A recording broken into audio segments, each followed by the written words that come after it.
தானே திட்டுவாங்க, திட்டட்டும். ஏ பிரீத்தி, நான் உனக்கு கொண்டு வந்திருக்க தெரியுமா?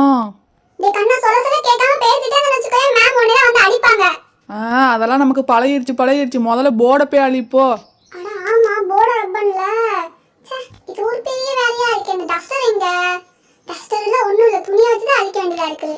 மீனா பார்த்தா இந்த போர்டே அப்பவோ இப்போவோன்னு இருக்குது. உடஞ்சு விழுந்துடாம லைட்டா தொட்டதுக்கே அன்னைக்கு விழுந்துருச்சு.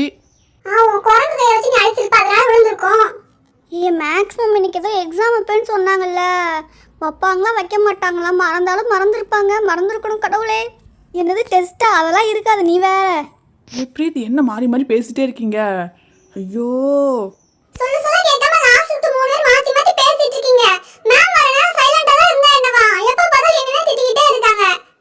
நீ தானே கிளாஸ் லீடரு, திட்டுவாங்க, நல்லா திட்டுவாங்க. டே கண்ணா, அதை சொல்கிறாள், கொஞ்ச நேரம் அமைதியா இரு. மேக்ஸிமம் எக்ஸாம் வச்சாலும் வைப்பாங்க. இப்படிலாம் சொன்னா சரி வர மாட்டீங்க. அப்ப எழுதுறேன். மேம் வந்து நல்லா பரம்புச்சு அடிக்கட்டும். கண்ணா கேட்டந்தா மொழில அடி வாங்குறது பத்தவே பத்தாது. மண்டைல நாலு போடணும்னா. கத்தாத, மேமே வந்துட்டாங்க. நீ கத்துறப்ப திட்ட போறாங்க. உங்க கிளாஸ்க்குள்ள வரும்போது டெய்லி சத்தம் தான். ஒரு நாளாவது அமைதியா இருக்கீங்களா? அடே, என்னது பேப்பரோட வராங்க? நீ சொன்ன மாதிரி எக்ஸாம் எதுவும் வச்சிருவாங்க.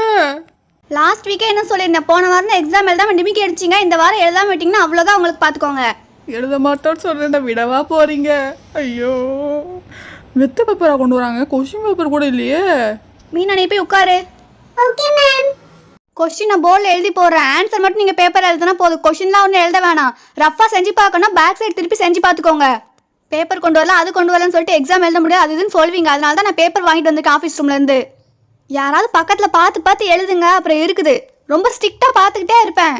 நீங்கள் முதல் நாள் கொஸ்டின் கொடுத்தாலே எங்களுக்கு தெரியாது, என்ன எக்ஸாம் சொன்னாலே தெரியாது. ஐயோ, எதுவுமே சொல்லாமல் எக்ஸாம்னு சொன்னால் எப்படி சார் நாங்கள் எழுதுவோம்? எப்படி மேடம் நாங்கள் எழுதுவோம்?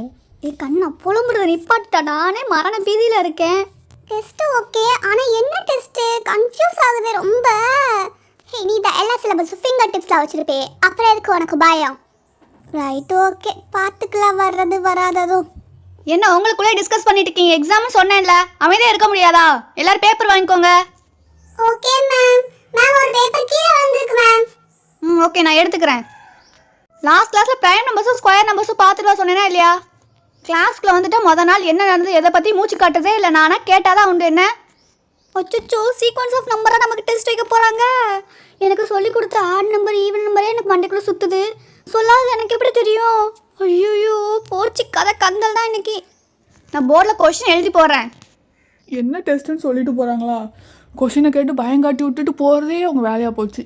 அடி வாங்குறது உறுதியாச்சு. என்றைக்கு போல் இன்றைக்கும் அடி வாங்கிட்டு பேசாமல் சாயங்காலம் போய் வீட்டில் நல்ல பப்ஸு அது இதுன்னு சாப்பிட்டா சரியாக போயிடும். ஐயோ, எனக்கு ப்ரைம் நம்பர் தான் சரியாக தெரியாதே. அடிஷனும் சப்ராக்ஷன் மட்டும்தான் இன்றைக்கி exam. Sequence of number next exam கண்டிப்பாக வைப்பேன். அவள் ப்ரிப்பேர் பண்ணிட்டு வந்திருக்கணும். என்னது அடிஷனும் சப்ராக்ஷனும் மட்டுமா? ஐயோ, செம்ம ஈஸி. சப்ப மேட்ரு சால்ட் வாட்ரு. செம்மையாக அடிச்சிடும் பாருங்க. இன்னைக்கு மார்க் எப்படி அடி தூள் பின்றேன்னு. அட பிரீத்தி, இவ்வளோ நாள் என் கூடவே இருந்துக்கிட்டு பாரேன். ஏ கண்ணா, ஒரு நிமிஷம் நில்லு. என்னது 0.25, 0.60, 0.25 போடுறாங்களே. எனக்கு ஒரு நம்பர் 2 நம்பர் கொடுத்தாவே ஈஸியாக வரும். இத்தனை நம்பர் போட்டால் எல்லாமே எனக்கு கன்ஃபியூஸ் ஆகுமே.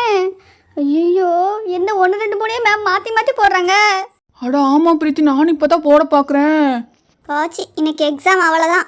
சும்மாவே இங்கே டான்ஸ் ஆடும், இப்போ நல்லா டான்ஸ் ஆடுதுமா. நானே பீதியில் இருக்கேன், நீ கொஞ்சம் அமைதியாக இருக்கியா? மேம், அன்னைக்கு தானே எனக்கு சொல்லி கொடுத்தாங்க. ஓகே, செஞ்சிடலாம், ட்ரை பண்ணி பார்ப்போம். எல்லாத்துலேயும் ரொம்ப கொஷின்லாம் கொடுக்கல, 2 தான் கொடுத்துருக்கேன். அதுக்காவது கரெக்டாக ஆன்சர் பண்ணுங்கள். மொத்தம் 4 கொஷின் தான், ஈஸியாக எழுதிடலாம். அப்போ அந்த கொஷின் மார்க் போட்ட இடத்துல நீங்களே ஆன்சரை ஃபில் பண்ணி விட்டுருங்களேன். அதை பார்த்து நாங்களும் எழுதிக்குவோம்ல. என்னம்மா நீங்கள் இப்படி பண்ணுறீங்களேம்மா? ஐயோ, என்னைக்கு சொல்லி கொடுத்தாங்கன்னே தெரியலையே. சப்ராக்ஷன்லேயும் பாயிண்ட் வச்சுருக்குதே. ₹165 - 52.5. பாயிண்ட் வச்சுருக்கிறதுனால கன்ஃபியூஸ் ஆக வேணாம், ஈஸியாக பண்ணலாம். சரியா? ஆல்ரெடி சொல்லி கொடுத்துருக்கேன், அதை ஞாபகப்படுத்தி பண்ணுங்க. 10 மினிட்ஸ் அதை ஃபில் பண்ணி கொடுக்குறீங்க. இப்போ என்னது 10 நிமிஷமா? இந்த கொஷினை பார்க்கவே எனக்கு 10 நிமிஷம் வேணும். ஐயோ, ஏ பிரீத்தி, இந்த மேம் வாட்டுக்கு என்னென்னமோ சொல்லிட்டு இருக்காங்க பாரு. போர்டே நிறைஞ்சிருச்சு. இதில் எங்கிட்ட கொண்டு போய் நான் பேப்பர் எழுத? அதான் எக்ஸாம் சொல்லிட்டேன்ல, இன்னும் பேசிட்டே இருக்கீங்க. கண்ணா லாஸ்ட் டைம் மாதிரி ஏதாவது கோல் மார்க் பண்ணி ஆன்சர் எழுதான்னு பார்த்தேன்னு வச்சுக்கோ, அவ்வளோதான். ஒவ்வொரு தடவை செக் பண்ணுவேன் ஆன்சர் எப்படி வந்ததுன்னு. நான்லாம் யாரையும் பார்த்து எழுத மாட்டேப்பா. ஆமாம், அவளுக்கே தெரியாது. அவளை பார்த்து எழுதி நான் என்ன மேம் பண்ண போகிறேன்? ஓகே, பேசாமல் இப்போ எழுத ஸ்டார்ட் பண்ணுங்க. ஃபர்ஸ்ட் என்ன போட்டிருக்காங்க? 118.25, அப்புறம் 180.60, நெக்ஸ்ட் வந்து 122.25. எல்லாத்தையும் போட்டுக்கலாம். 5 5 10 மேலே ஒன்று போட்டுக்கலாம், 0 கீழே. இப்போ 2 6 2 11 ஆச்சு. 1 மட்டும் போட்டுக்கிட்டு 8 மேலே 1 போட்டுக்கலாம் ரிமைண்டர். இப்போ மேலே 1ஓட சேர்த்து 1 8 9, அப்புறம் வந்து 2 11 ஆச்சா. கீழே 1 போட்டுக்கிட்டு மிச்சம் 1 மேலே போட்டுக்கலாம். இப்போ இதெல்லாம் ப்ளஸ் பண்ணால் 12 வருது. 2 போட்டாச்சு. அப்புறம் பேலன்ஸாக ஆட் பண்ணனா 4 வருது. அப்புறம் வந்து ஆன்சர் வந்து 421.10. ஓகே ஃப்ரெண்ட்ஸ், திருப்பி ஆன்சர் எழுதிடலாம். 421.1 போட்டால் போதும். Okay next question. இதுவும் கொஞ்சம் ஈஸியாக தான் இருக்கும். ஓகே அப்படியே ட்ரை பண்ணி பார்க்கலாம். எல்லா கொஸ்டினுக்கும் ஆன்சர் பண்ணிடலாம். ஐயோ, எல்லாரும் எழுதுறாங்களே. ஐயோ, ஹெட்டிங்கை மட்டும் போட்டு நான் வாட்டில் உட்காந்துருக்கேனே. ஒன்றும் புரிய மாட்டேங்கி. 4 5 6 ப்ளஸ் பண்ண சொன்னா கூட நான் பண்ணிடுவேன். இந்த பிரீத்தி என்னமோ எழுதியிருக்காளே. ஆ தெரிய மாட்டேக்கே. கொஞ்சம் லைட்டாக திருப்பி எக்கி பார்ப்போம்.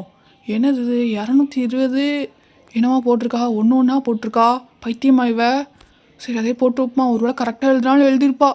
எழுதுவோம். பேஜை எம்டியாக விடுறதுக்கு இது அது எழுதி வைப்போம். என்ன எழுதிட்டீங்களா இல்லையா? இன்னும் பேப்பரே பார்த்துட்டு இருக்கீங்க. கண்ணா என்ன திருட்டு முழு முடிச்சிட்டு இருக்க? மேம் மைண்ட் கால்குலேஷன் பண்ணிட்டு இருக்கேன் மேம். டிஸ்டர்ப் பண்ணாதீங்க. வெயிட். ரஃபா பின்னாடி பேப்பரில் செஞ்சு பார்க்க சொன்னேன்ல. தோரா மைண்ட் கால்குலேஷன் தான் பண்ணுவீங்களோ? சே, நம்ம டெவலப்மெண்ட்டை எல்லாரும் பதறாங்களே. எங்கே இவங்களுக்கு போட்டியே நம்ம மேக்ஸ் சாராக வந்துடுவோமான்னு. இருந்தாலும் பரவாயில்ல. ஐயோ, நமக்கு பேப்பரில் தான் தெரியும். ஒன்று எழுதலை. பார்த்துக்கலாம். அடுத்து பாருங்க என்ன பண்ண போகிறேன்னு.